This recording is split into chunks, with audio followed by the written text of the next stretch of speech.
ప్రవీణ్ పగడాల అనే వ్యక్తి చచ్చిపోతే ఆ వ్యక్తి మీద మాట్లాడకుండా ఇన్సిడెంట్ మీద మాట్లాడకుండా మీరు వ్యక్తిగత పరస్పర వివాదాలకు తావివ్వడం ఏంటి? ప్రవీణ్ పగడాల గారి గురించి ఏం సంబంధం అండి? అజయ్ బాబు గారికి ఏం సంబంధం అండి? ఆ మాట మీరు రాజేష్ మహాసేనకి అజయ్ బాబు గారికి ఏం సంబంధం? మీరిద్దరు రాజేష్ మహాసేన అడగాలి.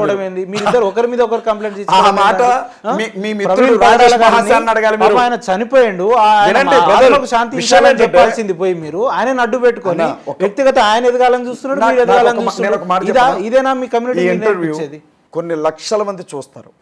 అందులో నేను వాదనకి సంబంధం లేకుండా అడ్డదిడ్డంగా మాట్లాడినా తిడతారు, మీరు వాదనకి సంబంధం లేకుండా అడ్డదిడ్డంగా మాట్లాడినా మీకు కూడా హారతులు పడతారు. ఇదైతే మనం ఎక్స్పెక్టెడే కదా. మీరు ఎంత సీరియస్గా మాట్లాడినా నాకు నవ్వు వస్తుంది అక్కడ. ఎందుకంటే రాజేష్ మహాసేన అనే వ్యక్తి ఈ రాష్ట్రంలో ఈ కేసు విషయంలో నాకు తెలియకుండా చేమ కదలదు అన్నట్లుగా బిహేవ్ చేస్తున్నాడు మీడియా ముందు.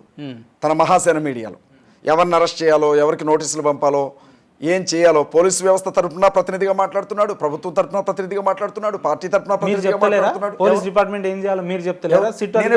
నాకు అనుమానం ఉందండి, నాకే కాదు యావత్ మాట్లాడిస్తావా? నువ్వే మాట్లాడతావా? మాట్లాడండి.